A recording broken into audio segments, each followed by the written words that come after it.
Bonjour, aujourd'hui nous allons voir les formules les plus courantes utilisées partout en chimie. Nous allons commencer par les plus simples. Alors tout d'abord, la quantité de matière. Petit n égale petit m sur grand M. Avec petit n, la quantité de matière en mol, petit m, la masse en grammes, et grand M, la masse molaire en grammes par mol.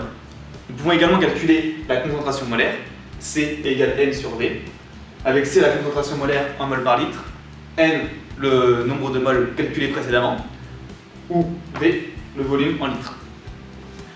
Nous pouvons aussi calculer la concentration massique, qui se calcule en faisant le rapport de la masse sur le volume, avec la masse en grammes et le volume en litres, qui donne une concentration massique en grammes par litre. Nous pouvons passer d'une concentration à l'autre avec cette formule-là. Donc la concentration massique est égale à la concentration molaire fois la masse molaire. Donc maintenant nous allons voir comment calculer la masse molaire d'une molécule. Prenons ici l'exemple du phosphate de cuivre. Il faut décomposer la masse molaire pour se ramener à des masses molaires connues, c'est-à-dire celles des atomes. Ici il faut faire attention parce que le trou en indice concerne tout le PO4. Il faudra donc multiplier toute la masse molaire du PO4 par 3.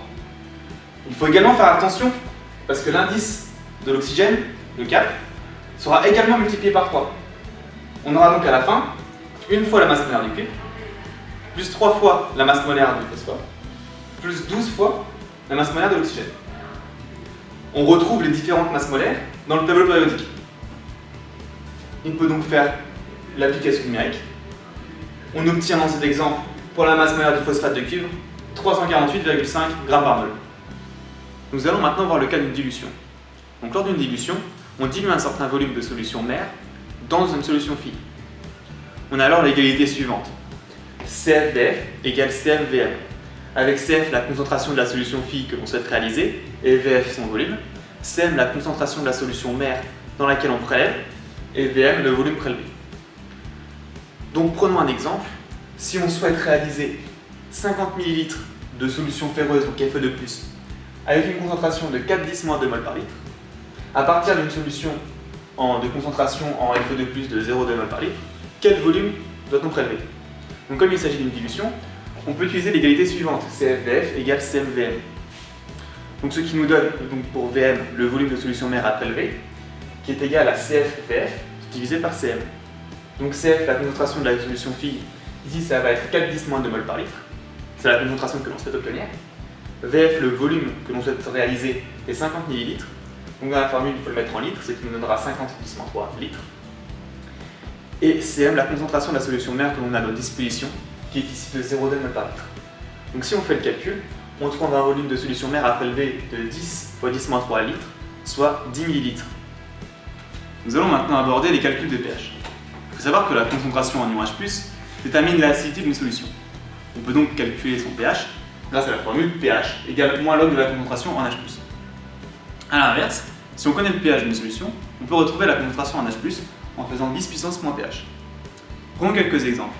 Donc, si on a une solution qui a une concentration en H+, de 10⁻³ mol par litre, le pH sera alors de moins log de 10⁻³, c'est-à-dire 3. Si maintenant on a une solution qui a un pH 9, et qu'on souhaite savoir sa concentration en H+, il suffit de faire 10 puissance moins pH, la concentration sera donc de 10 puissance moins 9 mol par litre. Pour finir, nous allons faire un exercice d'application, pour vérifier que vous avez bien compris tout ce que nous avons vu dans la vidéo. Donc voilà le problème. On souhaite réaliser 50 ml de solution avec une concentration en Cl- de 0,5 mol par litre. Donc la question c'est quelle masse de NaCl on doit prélever pour pouvoir réaliser cette solution. Donc on a quelques données, la masse molaire du sodium, la masse molaire du chlore. Je vous laisse mettre sur pause si vous voulez réfléchir à ce petit problème. Maintenant nous allons passer à la solution. Pour résoudre ce type de problème, il faut procéder par étapes. Donc nous allons tout d'abord chercher à calculer la quantité d'ion Cl- présent en solution à la fin. Donc pour cela, on utilise la formule N égale Cv, avec C la concentration de la solution que l'on souhaite préparer, c'est-à-dire 0,5 mol par litre, et V le volume de solution que l'on souhaite obtenir. Donc 50 ml, soit 50 × 10⁻³ litres. Ce qui nous donne une quantité de matière d'ion Cl- présent en solution de 2,5 × 10⁻⁴ mol. Donc maintenant, nous allons chercher à calculer la quantité de matière de NaCl à introduire dans la solution pour avoir justement une quantité de 2,5 × 10⁻⁴ mol de Cl-. Donc pour cela, on utilise l'équation de dissolution du NaCl. Donc NaCl dans l'eau qui donne Na+, plus Cl-. En gros, ça veut dire que pour une mol de NaCl qui est introduite dans l'eau, on aura une mol de Na+, et une mol de Cl- dans l'eau à la fin. C'est-à-dire que si on veut 2,5 10-4 mol de Cl-, on doit introduire la même quantité, c'est-à-dire 2,5 10-4 mol de NaCl dans la solution. Donc maintenant, si on veut calculer la masse de NaCl à prélever, il faut d'abord calculer la masse molaire. Donc la masse molaire de NaCl, c'est tout simplement la masse molaire de Na plus la masse molaire de Cl, c'est-à-dire 58,45 g par mol. Donc maintenant, si on veut calculer la masse, on fait la quantité de matière fois la masse molaire, c'est-à-dire 2,5 10-4 mol fois 58,45 g par mol, ce qui nous donne une masse à prélever de 1,461 g. Pour récapituler, si on souhaite réaliser 50 ml de solution de dion chlorure avec une concentration de 0,5 mol par litre, on doit prélever 1,461 g de NaCl.